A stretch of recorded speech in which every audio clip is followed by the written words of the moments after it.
కొంత నమ్మింది. అబద్ధం అని తెలుసుకునే లోపల ఆ కాలం మాత్రమే మీరు ఉండబోతున్నారు. అవుట్. 1 year సెకండ్ ఇయర్లోకి వచ్చారు. Last year election. ఇంకా ఆఫ్టర్ ఆల్ మీరు ఎంత ఉంటారంటే ఇంకొక 2.5 years, 2 years 10 months.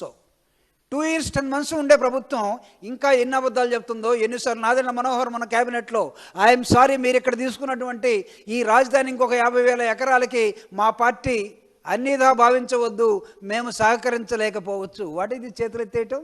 కూటమి ఫేకోలి పోయిందా? అంటుకోవట్లేదా? నాలుగులు మాత్రమే అంటుకుంటున్నాయా? మనుషులు అంటుకోవట్లేదా? బీజేపీ ఆల్రెడీ మీతో ఉండట్లేదు. ఇన్ని తప్పుల్లో మేము భాగస్థులు కావట్లేదని చెప్తున్నారు. కాదలుచుకోలేదని వాళ్ళే చెప్తున్నారు. అరే మీ పార్ట్నర్స్కే పాపం ఆయన పవన్ కళ్యాణ్ గారు ఎవరండి? వీరమల్లి పవన్ కళ్యాణ్ గారేనా? వీరమల్లి హీరో. మొఘల్స్ చరిత్ర అంతా తప్పట. ఈయన కొత్తగా ఇంకొక చరిత్రను తీస్తున్నాడట. అది మొత్తం మనందరం ఎగబడి చూడాలట. ఎన్సీఆర్టీ బుక్కుల్లో రాసిన చరిత్ర కూడా తప్పంటే what type of educated person you are? Mughals history high school నుంచే చదువుతాం.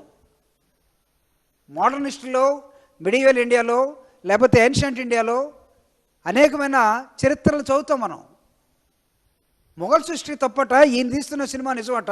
మొఘల్స్ ఏం జరిగిందో, ఆయన లోకల్గా ఉండే నాయకులు ఏం చెప్పారో అది తీస్తున్నాడట. అని ఎన్సీఆర్టీ బుక్స్ బీజేపీ వాళ్ళు వేసినాయి కదా. మీరు మర్చిపోయినట్టున్నాడు ఈయన. నిన్నెవడో అక్కడ ఉత్తరప్రదేశ్లో ఒక ప్రపంచ స్థాయి అంబాసిడర్ ఆఫీస్ ఒకటి ఓపెన్ చేసుకుంటూ వాడిని అరెస్ట్ చేశారు నిన్న. ఎక్కడో ఊహల్లో ఉన్నట్టున్నాడు ఈయన, సినిమాల్లో ఉన్నట్టుగా. You are a part and partial of the కూటమి ప్రభుత్వం. Don't try to deviate. రీటేకులు తీసుకోవడానికి, రీడైలాగులు చెప్పడానికి. It's not cinema SI my dear friend, my dear hero.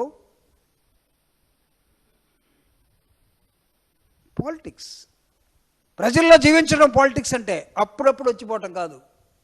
తెర ముందు కట్ అంటే ఓకే టేక్, ఇంకొక టేక్ తీసుకోవటం ఈ కాదు. ప్రజల నిజ జీవితంలో జీవించేవాడు జగన్మోహన్ రెడ్డి గారు. ఎన్ని కష్టాలు వచ్చినా, ఎన్ని ఇబ్బందులు వచ్చినా మీరందరూ కలిసి 2009 నుంచి కుట్రబడిన రాజశేఖర రెడ్డి గారి మరణానంతరం ఈ రాష్ట్రంలో చంద్రబాబు నాయుడు గారు, కిరణ్ కుమార్ రెడ్డి గారు, కాంగ్రెస్ పార్టీ చేసినటువంటి కుట్రలకి బలైపోతాడు అనుకుని మీరు భావించిన జగన్మోహన్ రెడ్డి గారి పని అయిపోద్దని మీరు ఊహించిన, తిరిగి నిలబడి ముఖ్యమంత్రిగా ఈ రాష్ట్రంలో గెలిచినటువంటి మగాడు జగన్మోహన్ రెడ్డి గారు. రాసుకోండి. మళ్ళా జూపుడు ప్రభాకర్ ఈరోజు చెప్తా ఉన్నాడు, 2024 తర్వాత జగన్మోహన్ రెడ్డి గారు ఈ రాష్ట్ర ముఖ్యమంత్రిగా ఉండడం కోసం ప్రజలు నిర్ణయం తీసుకున్నారు. ఆ ప్రజల్లో తీసుకున్న నిర్ణయంలో భాగమే ఈరోజు తండోపతండాలుగా కలవటం. మీరు దాన్ని ఎంత నిర్బంధించాలన్నా it is impossible to you. ప్రజల ఆమోదం ఉన్నంత వరకు ప్రజానాయకుడు జీవించే ఉంటాడు. ఏ రాజకీయ పార్టీని మీరు లోపల గోతిపెట్టి తీయాలనుకున్నా, భూస్థాపితం చేయాలనుకున్నా మీరు తప్పుడు అంచనా వేస్తున్నట్టు. మీ రాజకీయ పార్టీ సజీవంగా ఉండాలని కోరుకునే వాళ్ళు ఇంకొక పార్టీ కూడా సజీవంగా ఉంచండి. ఈ దేశ రాజ్యాంగం ఫెడరల్ సిస్టంలో పాలకపక్షం ఉండాలి, ప్రతిపక్షం ఉండాలి. ప్రతిపక్షం ప్రధానంగా ప్రజల తరపున గొంతుగా ఉండాలి. పాలకపక్షం ఏదైనా తప్పులు చేస్తే ప్రశ్నిస్తూ ఉండాలి. పాలకపక్షం కోరుకోకూడదు, ప్రతిపక్షం ఉండకూడదని.